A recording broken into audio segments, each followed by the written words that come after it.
Good morning class. Welcome to online study. पिछली class में हमने मृदुलागढ़ की लिखी कहानी मेरे संग की औरतें पढ़ रहे थे। आइए देखते हैं इस कहानी का आगे का भाग।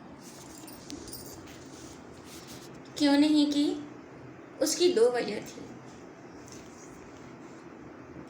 पहली यही कि हिंदुस्तान के तमाम बाशिंदों की तरह उनके ससुराल वाले भी साहबों में खासे अभिभूत अर्थात प्रभावित थीं और मेरे नाना पक्के साहब माने जाते थे। बस जात से भी हिंदुस्तानी थे, बाकी चेहरे मोहरे रंग ढंग पढ़ाई लिखाई सब अंग्रेज थे।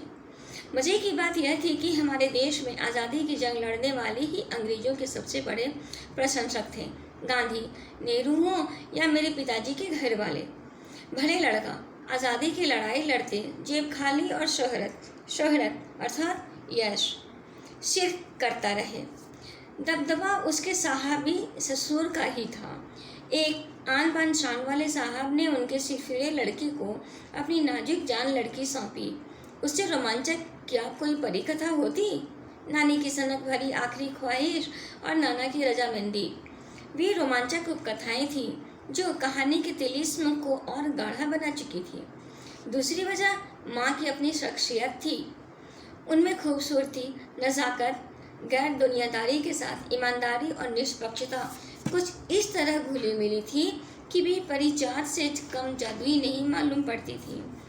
इनसे ठोस काम करवाने की कोई सोच भी नहीं सकता था। हाँ, हर ठोस और हवाई काम के लिए उनकी ज़बानी राय जरूर मांगी जाती थी और पत्थर की लकीर की तरह निभाई भी जाती थी।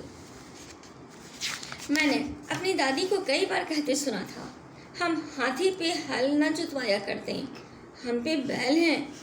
बचपन में ही मुझे इस जुमले का भावार्थ समझ में आ गया था जब देखा था कि हम बच्चों की ममतालु परवरिश के मामले में माँ के सिवा घर में सभी प्राणी मुस्तैद अर्थात तैयार या तत्पर रहना। दादी और उनकी जिठानियाँ ही नहीं, खुद मर्दजात पिताजी भी। पर ठोस काम न करने का यह मतलब नहीं था कि माँ को आज़ादी का जुनून कम था। वह भरपूर था और अपने तरीके से वे भरपूर निभाती रही थी। जाहिर अर्थात प्रकट करना है कि जब जुनून आज़ादी का हो तो उसे निभाना भी आज़ादी से चाहिए। जिस तीस से पूछकर उसके तरीके से नहीं, खुद अपने तरीके से। हमने अपनी माँ को कभी भारतीय माँ जैसा नहीं पाया। न उन्होंने कभी हमें लाड़ किया, न हमारे लिए खाना पकाया और न अच्छी पत्नी बहू होने की सीख दी। कुछ अपनी बीमारी के चलते भी वे घर बार नहीं संभाल पाती और उसमें ज़्यादा हाथ उनकी अरुचि का था।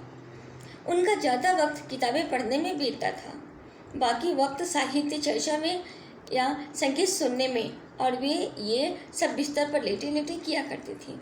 फिर भी जैसा मैंने पहले कहा था, हमारे परंपरागत दादा दादी या उनके ससुराल के अन्य सदस्य उन्हें न नाम धरते थे, न उनसे नाम औरतों की तरह होने की अपेक्षा रखते थे। उनमें सबकी इतनी श्रद्धा क्यों थी, जबकि वह पत्नी, माँ और बहू के किसी प्रचारित कर्तव्य का पालन नहीं करती थी? साहबी खानदान के रोग के अलावा मेरी समझ में दो कारण आए।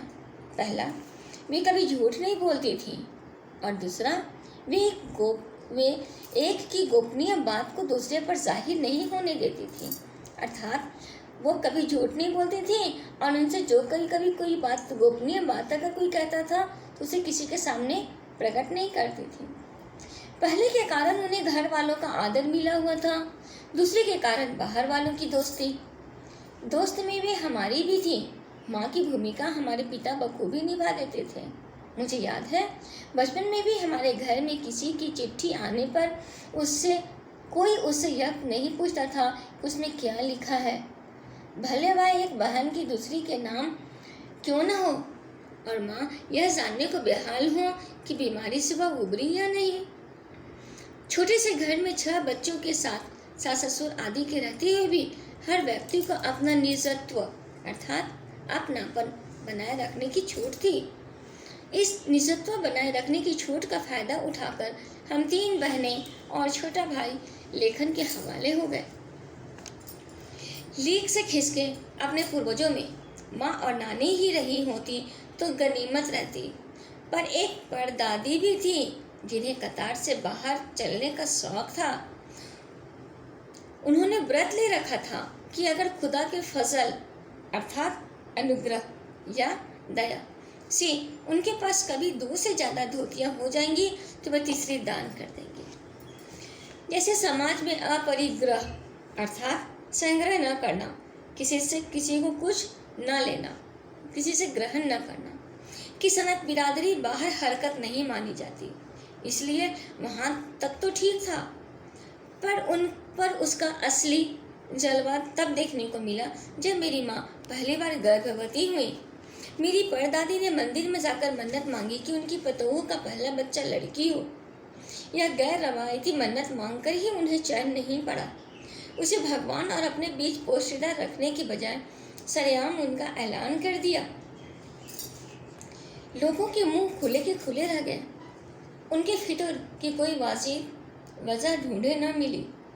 यह भी नहीं कह सकते थे कि खानदान में पुश्तों से कन्या पैदा नहीं हुई थी, इसलिए माँ जी बेचारी कन्यादान के पुण्य के अभाव को पूरा करने के चक्कर में थी, क्योंकि पिताजी का ही नहीं दादाजी की भी बहनें मौजूद थीं।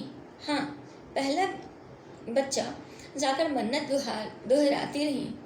पूरा नकुड़ गांव जानता था कि माँ जी का भगवान के साथ सीधा सीधा तार जुड़ा हुआ है, बेतार का तार।